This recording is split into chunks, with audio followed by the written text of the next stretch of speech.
एक और बड़ी खबर है यूक्रेन से। दुनिया की चिंता बढ़ाने वाली खबर यह है कि ज़ैपोरिज़िया न्यूक्लियर प्लांट की साइट पर विस्फोट की खबर इस वक्त आ रही है।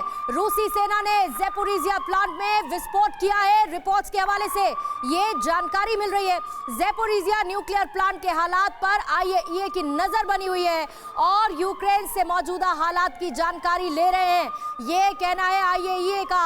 और इसकी मॉनिटरिंग लगातार हो रही है क्योंकि Zaporizhzhia nuclear plant sensitive zone है और ऐसे में वहां से विस्फोट की खबर आना कितनी ज्यादा चिंता बढ़ाता है पूरी दुनिया की, ये देखना होगा। और इसीलिए साइट पर विस्फोट की खबर के बाद नजर बनी हुई है, इसे लेकर पूरी जानकारी जुटाई जा रही है। लेकिन रिपोर्ट्स ये बता रही हैं कि यहां हुआ है विस्फोट। अब Zaporizhzhia nuclear plant sir, IAEA इस पर नजर तो बनाए हुए है, लेकिन ये इतना सेंसिटिव जोन है, एक चूक और दुनिया तबाह।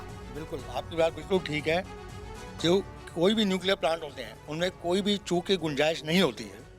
मैं इस बात में इतना कहना चाहता हूं कि रशिया सबसे स्ट्रॉन्ग न्यूक्लियर पावर है वर्ल्ड का।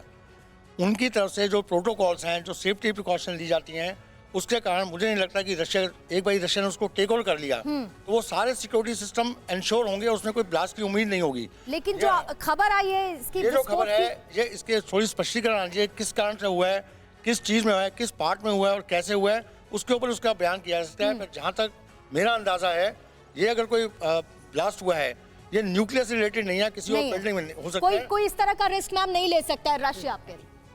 मुझे भी नहीं लगता, और मुझे लगता है कि स्थिति बस एक अंतर्राष्ट्रीय संगठन के रूप में यूनाइटेड नेशंस को, और जो ये आईएईए है, इंटरनेशनल एटॉमिक एनर्जी एजेंसी जो है, इसको ये देखना होगा कि जितना परमाणु प्रसार के नियंत्रण को लेकर के इसने तमाम नॉर्म्स बिल्डिंग कर रखी है वैश्विक स्तर पर, तो अब जो यूक्रेन में हो रहा है उसको ये किस तरह से रोकने जा रही है। नहीं प्रोफेसर अंशु, ये दलील दी जा रही है रूस की तरफ से कि देखिए हमने इन न्यूक्लियर पावर प्लांट पर इसलिए कब्जा कर लिया क्योंकि यहां पर यूक्रेन जो है वो परमाणु हथियार डेवलप कर सकता था, दुनिया को खतरे में डाल सकता था। ये लॉजिक समझ में आता है क्या? 1994 में बुखारेस्ट अग्रीमेंट के जरिए यूक्रेन के पास 3000 से ऊपर न्यूक्लियर वॉरहेड्स थे, जो उसने इकोनॉमिक असिस्टेंस के लिए और सिक्योरिटी की शर्त पर रशिया को सारे के सारे सरेंडर कर दिए थे, मॉस्को भेज दिए थे।